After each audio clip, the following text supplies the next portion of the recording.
Hello, this is Sarfraz Niazi coming to you from Chicago. This is my COVID 19 update. I waited long enough, so I would have some good news to tell you. So here I am. As you know, we have gone through several waves.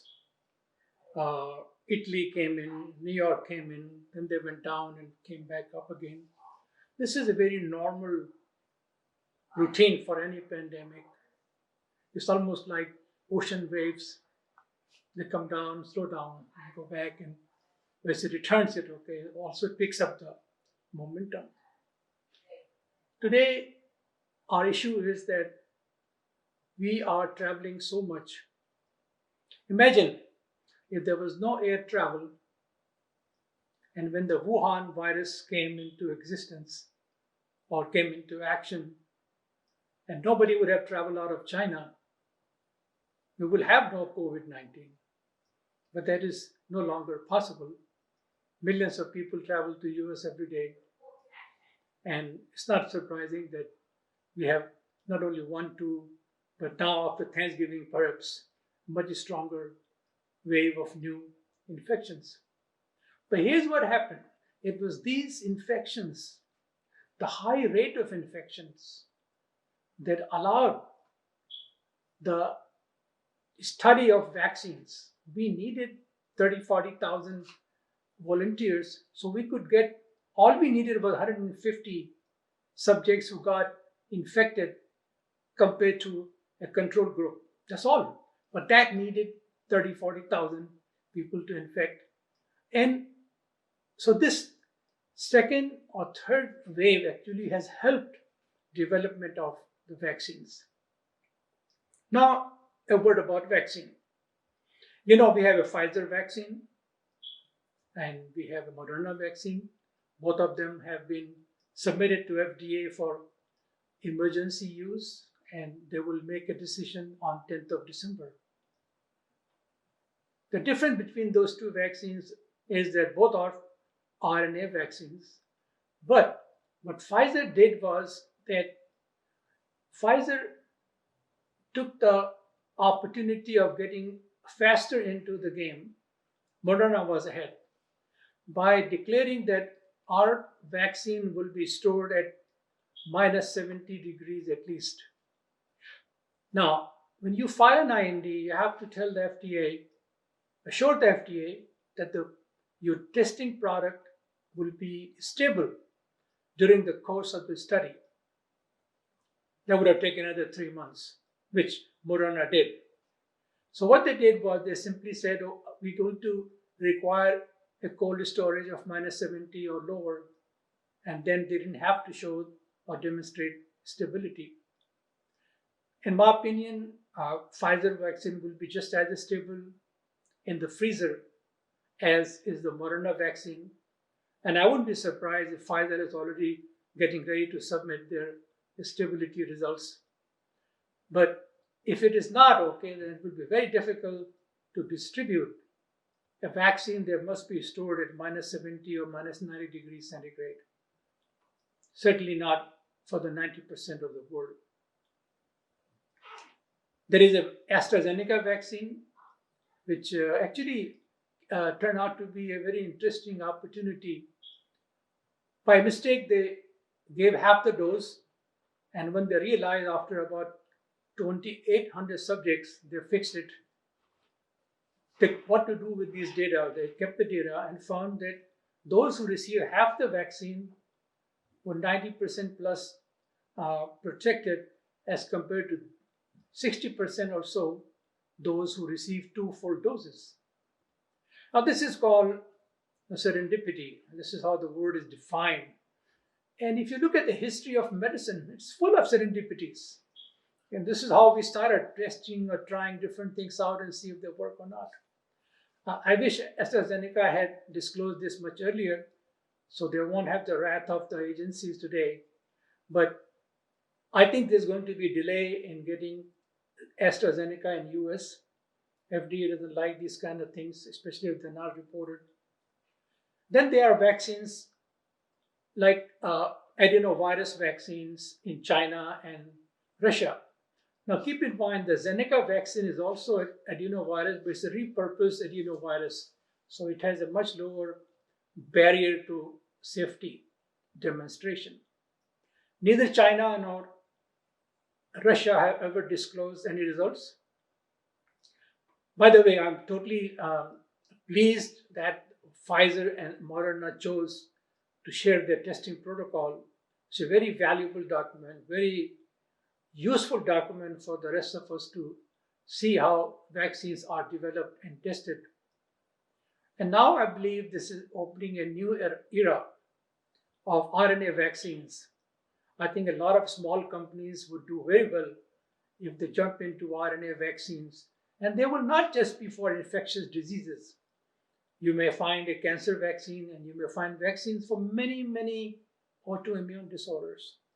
So one of the bright light in this COVID-19 tunnel is that we have a new class of drugs coming out. And those who have understood, I think they will do very well in jumping into it, because RNA vaccines are much, much easier at very low cost to develop and manufacture. And also the risk is not there. You're not putting in the whole virus in there. You're putting a small piece of chemistry. So I get asked this question by many, should I take the vaccine? And my answer is very simple. You are taking in a product, I don't call it a vaccine, which the worst that can happen is that you will not be protected. There is no other side effects of this vaccine. So for all of you who are watching and had this question in mind, or you've been asked the question, the answer is absolutely yes. There is no risk involved in taking any of these vaccines. I'm talking about the Moderna vaccine and the Pfizer vaccine, and more likely AstraZeneca vaccine also. So like I was saying, there is a bright light, and the bright light is that there will be a new class of drugs being developed, which will be based on our own immune system. That's where we started in the first place. It was our immune system that kept us from the environment, from the evolution cycle. And now we're going back to the Walgreens inside our body. And I look forward to many new venues of development, including infectious and pandemic vaccines. By the way, this vaccine also allowed us to study artificial intelligence applied to COVID-19. Some excellent studies have been published, and one will come out next month, which I had a chance to review, where we are showing that we can actually predict which drugs will be useful as a treatment, not for vaccine, as a treatment. So I think it has given a big push to artificial intelligence also. And I'm very optimistic that the future of drug development will take a very different path. And there's a word called paradigm shift. Now, Mr. Cohn, who created the word, is a philosopher, paradigm shift, and he said, to have a paradigm shift, it takes a crisis. And pandemic of COVID-19 is a crisis. So there are a lot of positive things will come in the industry that you and I are talking about. But there is another part of it which can going to change our lives. We had the digital life for several decades, but we really never got into using it to the extent that we know it can be used. Remote learning, remote teaching, remote diagnosing, just about anything that can be done remotely. How about remote prayers? So I have defined a new term, it's called the hard walls are now in the danger of survival.